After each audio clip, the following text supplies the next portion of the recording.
aplikasi itu adalah berarti implementasi dari teori dari statistik, sehingga kecenderungannya kita akan lebih sering praktikum. Jadi harus teman-teman tidak, atau kalau misalkan dipakai handphone, kalau secara daring tetap ada laptop di sebelahnya untuk melakukan praktikum. Lebih baik lagi perkuliahan kalau secara online itu di laptop, karena mungkin akan saling share screen terkait hasil kajian, hasil analisis atau hasil statistik yang diolah melalui aplikasi dari masing-masing laptop gitu ya. Kalau lagi luring, enaknya ketika praktik saya langsung keliling di kelas. Tapi kalau daring kan, saya nggak bisa ke rumah masing-masing gitu ya. Ya, jadi saling share screen tentunya. Oke, saya akan masuk saja. Mungkin sebentar, ada yang ingin tanya dulu terkait mata kuliah ini? Sudah ya? Kita akan mulai saja ya, biar tidak ini waktu.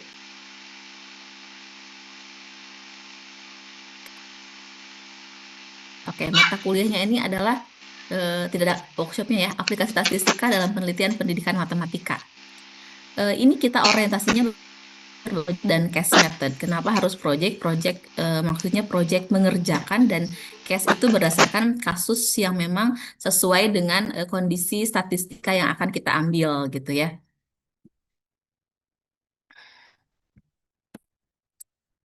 Mata kuliah ini akan ada 16 pertemuan tentunya, tapi di pertemuan 8 dan 16, mohon maaf ini saya keliru ya, dan 16 nanti akan ada ujian praktik untuk mungkin di UTS ada praktik, di UASnya nanti tes tulis ya, seperti itu. Apa saja yang akan kita pelajari pada materi, ada pada mata kuliah ini? Tentu macam-macam pengolahan data statistik yang mungkin akan dipelajari oleh atau akan ditemukan oleh guru gitu ya. Nah, kalau seorang guru biasanya akan mendapati jenis-jenis kasus yang bisa diolah, yang jenis-jenis kasus yang tentunya harus bisa diolah menggunakan statistik. Nah, jenis-jenis kasus yang memang ada dalam dunia persekolahan, kita akan rancang statistiknya itu seperti apa. Jadi kalau teman-teman punya kasus di atau nantinya di lapangan atau di punya kasus. Nah, teman-teman bisa menggunakan statistika yang sesuai untuk menganalisis dan menginterpretasikannya gitu. Jadi kalau punya data terkait kasus di sekolah, tidak keliru dalam mengolah statistiknya dan tidak keliru dalam menginterpretasikan hasil dari pengolahan statistiknya. Nah, sebetulnya banyak jenisnya ya, tapi mungkin nanti akan dipartisi ke beberapa jenis saja. Mungkin yang akan digunakan dalam atau akan dianalisis dalam em, materi mata kuliah ini adalah bagaimana pengolahan data pada penelitian eksperimen, bagaimana pengolahan data pada penelitian koasional, bagaimana pengolahan data pada penelitian pengembangan atau R&D. Nah, ini sekilas mungkin akan sekilas saya sampaikan seperti itu, tapi nanti kita tidak melulu berbasis teori, tapi ini kelihatan di sini banyaknya workshop. Workshop berarti kita latihan mengolah statistika yang dengan apa yang di eh, data apa yang diberikan. Itu kenapa penelitian pengembangan atau R&D, karena teman-teman pada angkatan 2023 semester ini juga berbarengan dengan mata kuliah metode penelitian ya. Ada metode ya. Nah, metodenya atau metode penelitian nanti akan teman-teman pelajari itu adalah metode berkaitan dengan penelitian R&D atau pengembangan.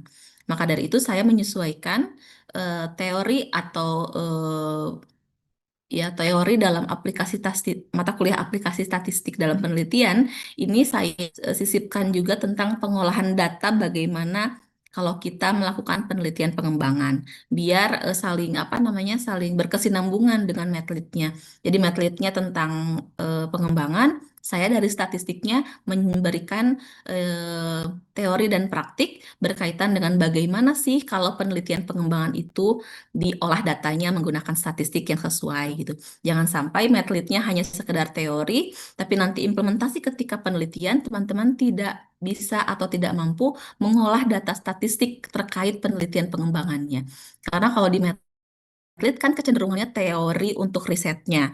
Nanti di bagian bab 4,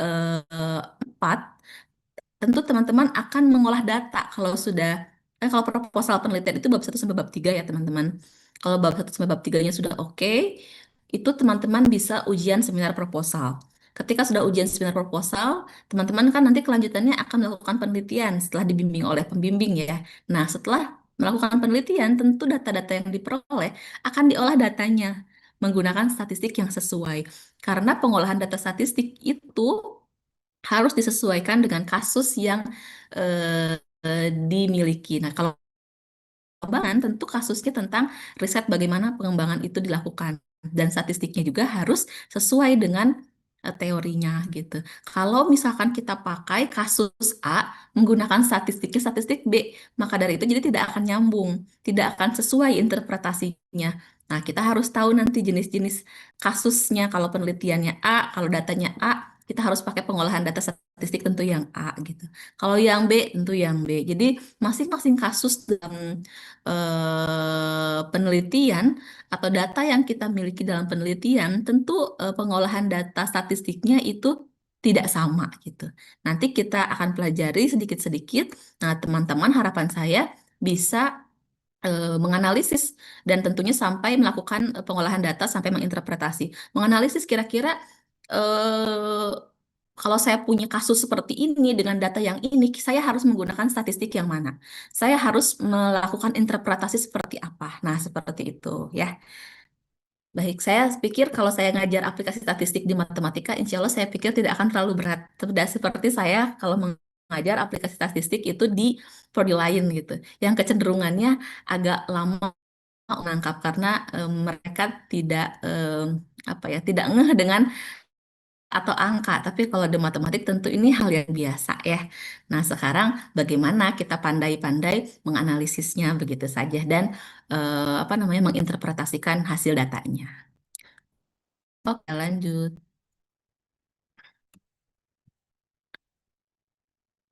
Nah, jadi mungkin teman-teman apa biasa mendengar kata istilah statistik dan statistika ya. Kalau mau disingkat, saya pakai statistik aja. Padahal saya sedang mungkin menyampaikan konten tentang statistik dalam mata kuliah. Nah, ternyata istilah statistika dan statistik itu berbeda, teman-teman ya. Kalau statistika itu adalah ilmu pengetahuan yang mempelajari tentang bagaimana cara kita mengumpulkan, mengolah, dan menganalisis serta menginterpretasikan data sehingga kita bisa menyajikan dengan lebih baik. Kalau statistik itu fakta atau datanya yang disusun dalam bentuk daftar tabel atau yang menggambarkan sebuah persoalan. Nah, kalau sekarang saya mengajar aplikasi statistik atau statistika, teman-teman. Yang belajar aplikasi statistika atau aplikasi statistik, kira-kira. Statistik. Aplikasi statistik. Aplikasi statistik, Iya, statistik. statistika,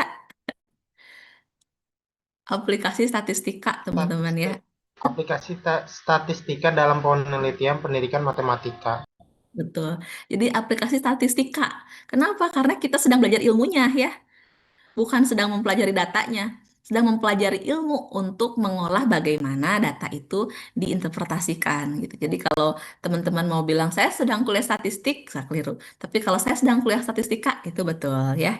Jadi jangan salah memilah diksi antara statistik dan statistika. Kalau belajar berarti ilmunya yang dipelajari. Jadi kita sedang belajar statistika ya, teman-teman.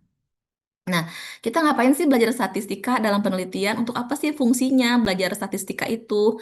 Nah, mungkin teman-teman perlu ketahui bahwa eh, statistika ini berfungsi untuk catat data penelitian. Nah, kira-kira gimana? Kebayang nggak? Saya mau melakukan penelitian, misalkan saya mau mengetahui kelas yang saya ampu itu eh, sejauh mana keberhasilannya berdasarkan KKM yang sudah terstandar di kelas. Nah, kan kita nggak mungkin pakai prediksi gitu bahwa 80% siswa saya sudah di atas KKM, nggak mungkin kayak gitu ya. Tentu kita perlu pencatatan data. Nah, pencatatan datanya seperti apa? Kita belajar dalam statistika. Kan nggak mungkin kita prediksi tuh, oh udah 90% anak-anak saya di atas KKM. Nah, nggak bisa seperti itu. Kita pakai statistika di dalamnya. Kemudian untuk membuat peneliti bekerja secara terurut. Nah, jadi melalui statistika kita akan belajar secara terurut apa dulu yang harus kita lakukan untuk menginterpretasi sebuah kasus, sebuah data.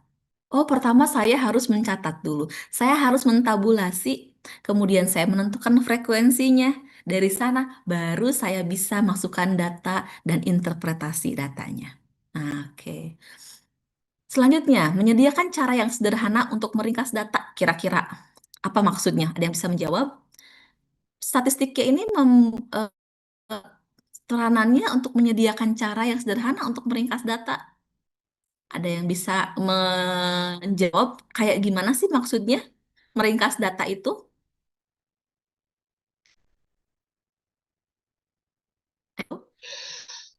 Mungkin meringkas data yang asalnya banyak, kumpulan-kumpulan data menjadi lebih padat gitu kan, lebih sedikit dengan hanya intinya saja gitu kan, Bu. Oke, bagus. Putra, kamu kemana mukanya atau nggak kelihatan? Ibu udah lama nggak pernah lihat Putra. Nah, ya dikeluarkan atau mukanya. Belum itu belum Jadi, beres-beres yuk. nggak apa-apa. Jadi Ibu nggak tahu ini Putra ada di depan Zoom apa enggak, tapi suaranya ada ya. Betul apa yang disampaikan Putra. Kita punya data banyak banget, misalkan data apa ya, data jumlah pasien COVID misalkan di Indonesia. Kan banyak ya datanya, wah banyak sekali. Bagaimana cara meringkas datanya? Kita buat persentase gitu ya.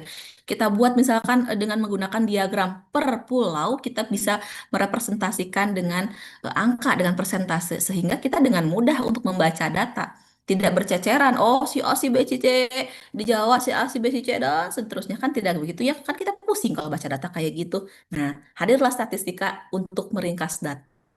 Kita lebih mudah untuk menginterpretasikan data yang kita miliki. Nah, selanjutnya, menjabarkan data dalam bentuk tak tentu, menyederhanakan data kelompok, tapi ini ketutupan, serta memperbanyak pengalaman. Ah, sama ya, menyederhanakan data, itu main tinggi ya. Sebagai perumus kebijakan, bagaimana contohnya perumus kebijakan? Misalkan saya punya data kelas saya, ternyata setelah diperoleh hasil kemampuan matematiknya itu antara sebelum belajar dan sesudah belajar itu sama aja, misalnya. Jadi anak-anak nggak ada peningkatan antara sebelum dan sesudah belajar. Nah, tentu itu kita nggak bisa juga apa namanya membayangkan saja, tapi tentu berdasarkan data yang valid dan interpretasi yang sesuai. Ketika kita punya hasil seperti itu, tentu kita punya kebijakan misalnya ya. Oh, saya nggak bagus nih dengan menggunakan mengajar seperti ini. Berarti saya harus cari cara lain untuk memperbaiki kualitas pembelajaran di kelas saya, gitu ya. Atau pemerintah misalkan ternyata eh, statistik menunjukkan eh, pendapatan anggota DPR RI itu ternyata lebih sangat menjulang tinggi gitu dengan data yang diperoleh. Maka dari masukan yang diperoleh dari data yang masuk ke pemerintahan, pemerintahan dan juga dari stimulus masyarakat Indonesia mengolah datanya seperti apa, dan keluarlah kebijakan tentang pemotongan anggaran atau tunjangan dengan anggota DPR RI misalnya gitu ya yang lagi hot ya. Udah keluar ya kebijakan barunya ya. Nah, seperti itu. Itu dari mana pemangku kebijakan membuat kebijakan? Tentu mungkin dari data yang valid, dari data yang diperoleh berdasarkan pengolahan data statistik yang akurat. Kalau misalkan nggak akurat, ya tuh jadi nanti kebijakan yang akan diberikan itu juga nggak sesuai. Makanya pengolahan datanya harus sesuai. Kemudian kita mau tahu tingkat hubungan antar variabel. Nah, ini bisa nggak sih kita mengetahui apakah ada hubungan antara gender dengan kemampuan matematik? Hmm, kemampuan matematik. Jadi saya mau tahu nih anak perempuan sama laki-laki kemampuan matematiknya sama atau enggak. Nah, itu kan kita nggak bisa ya pakai membayangkan, ah anak laki-laki itu lebih pinter atau anak perempuan itu lebih pinter dari nggak bisa saya pakai itu prediksi saya dengan cara dengan penglihatan yang kasat mata gitu ya istilahnya. Kan nggak bisa kayak gitu. Gimana caranya kita gunakan statistik untuk mencari keterkaitan itu? Bisa ya. Nah, tapi statistiknya namanya uji korelasional. Jadi macam-macam nih statistikanya untuk kita mengetahui bagaimana kasus-kasus itu dipecahkan dan diinterpretasikan. Terakhir ini apa? Menguraikan permasalahan yang kompleks dan menjabarkan data dan bentuk yang kita tentukan kayak tadi ya. Datanya banyak banget. Nah, kita mau interpretasikan seperti apa sehingga data yang kita miliki itu mudah untuk dianalisis. Nah, statistika ini ada dua, teman-teman. Ada yang namanya deskriptif, ada yang inferensial. Kalau statistikanya deskriptif, itu hanya berkaitan dengan persentase misalnya. Atau mean, atau median, yang biasa mungkin waktu zaman SD, sorry, SMP, SMA dulu belajar ya. Kan teman-teman udah belajar statistika waktu sekolah ya.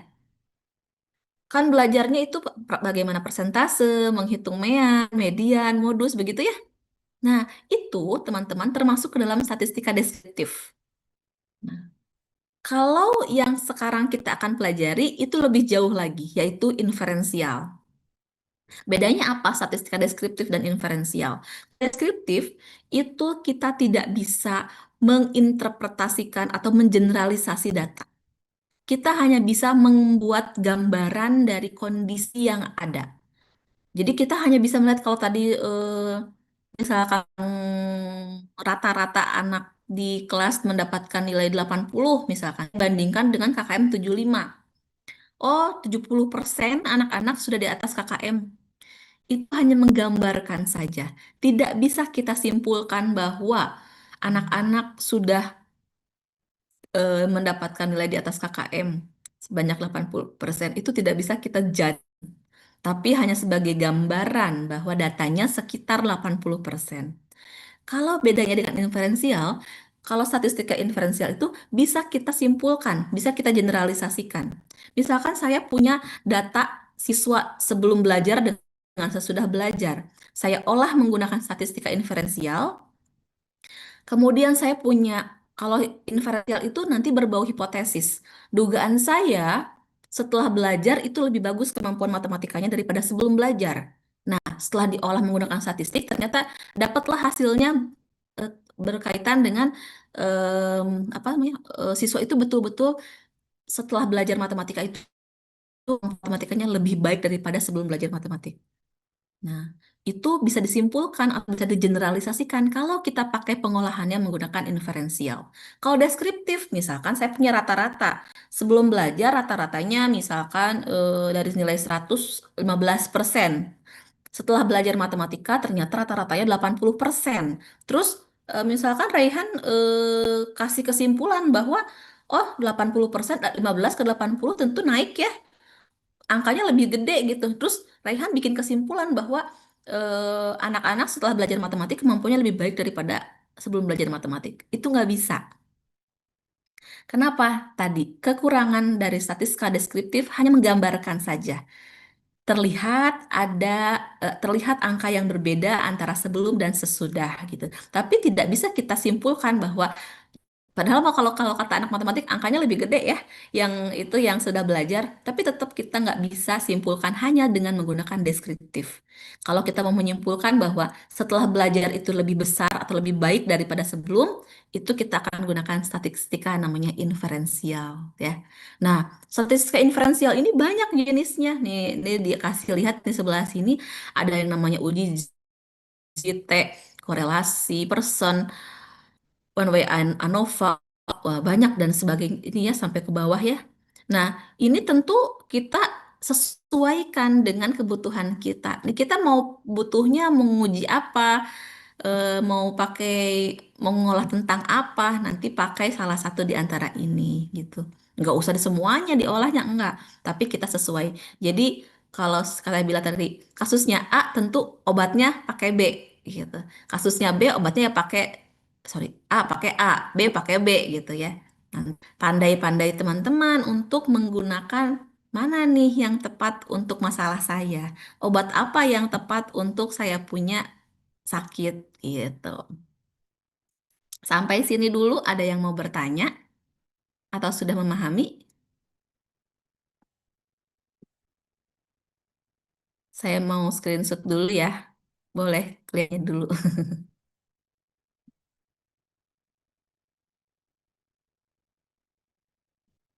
Oke, coba ada yang mau bertanya dulu tidak?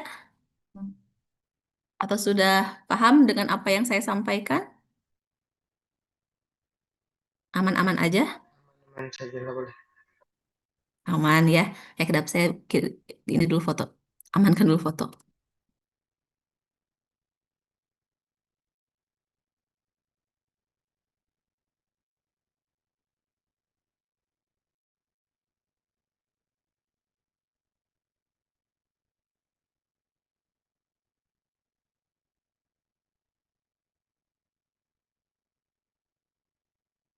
Stop share dulu. Jadi Andri. Nah, begitu ya. Ini mungkin gambaran yang akan kita pelajari pada perkuliahan kita. Eh, Tidak langsung ke konsep, tapi mungkin saya menjelaskan dulu batasan-batasan ya, seperti itu. Nah, ini perbedaannya tadi. Kalau dari mah hanya tidak bisa digeneralisasi katanya ya, hanya bisa menggambarkan yang termasuk deskriptif. Tadi sudah saya bilang ada median, modus, ya, kuartil, simpangan rata-rata seperti itu. Kalau inferensial pakai tadi tipe-tipe ujinya. Nah, itu nanti kita bisa generalisasi hasil kesimpulannya.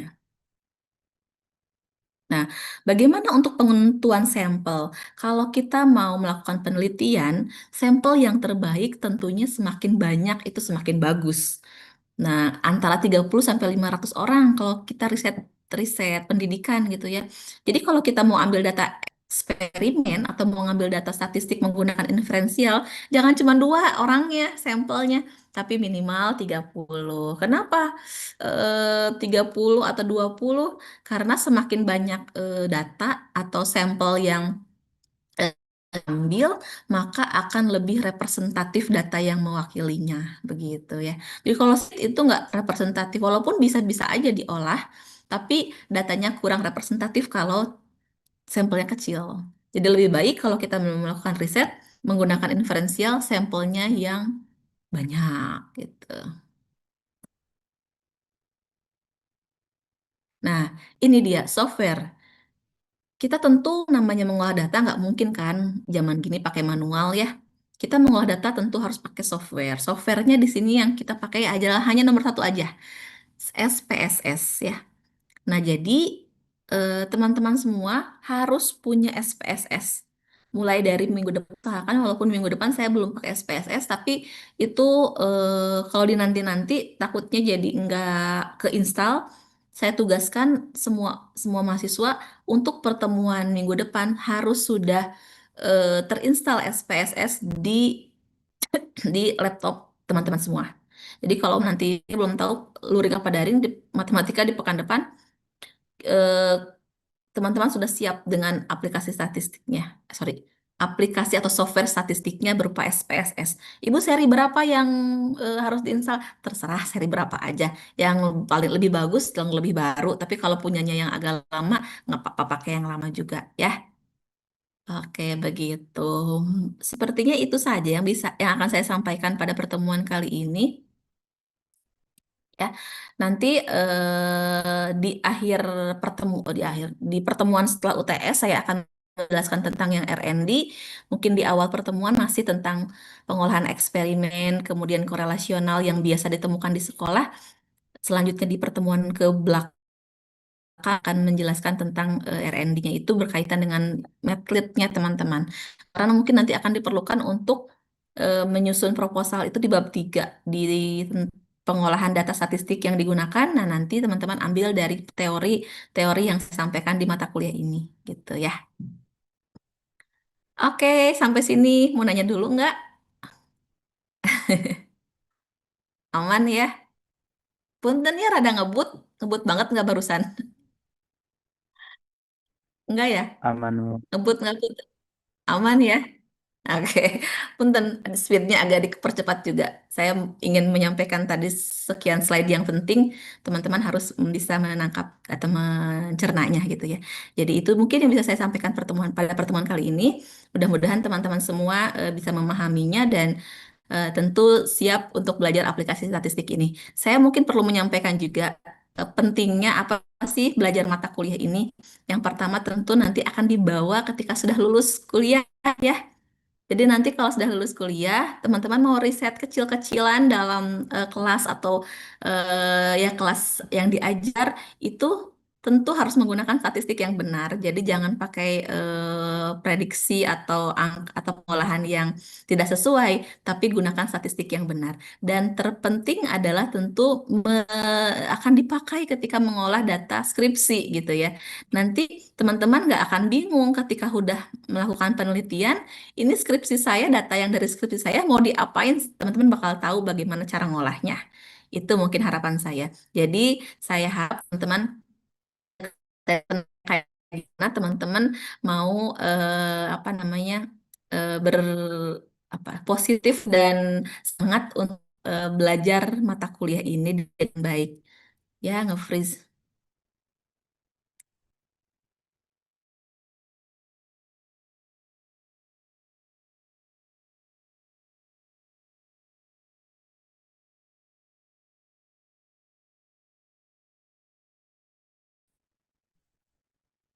Nah, ada lagi. Maaf, barusan nge-freeze ya. Di saya nggak bagus sinyalnya. Mungkin itu saja teman-teman yang bisa saya sampaikan. Sekali lagi mohon maaf tidak bisa membersamai selama 2 jam, tapi sudah beres kok materinya untuk nah ya nggak ada yang nanya.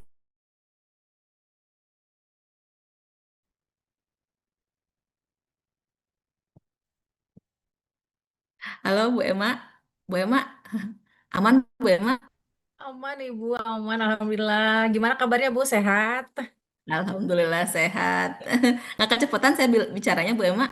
Sepertinya, tapi Alhamdulillah tadi kan sudah ada slide-nya, jadi Ya, ada pencerahan. ya, ya.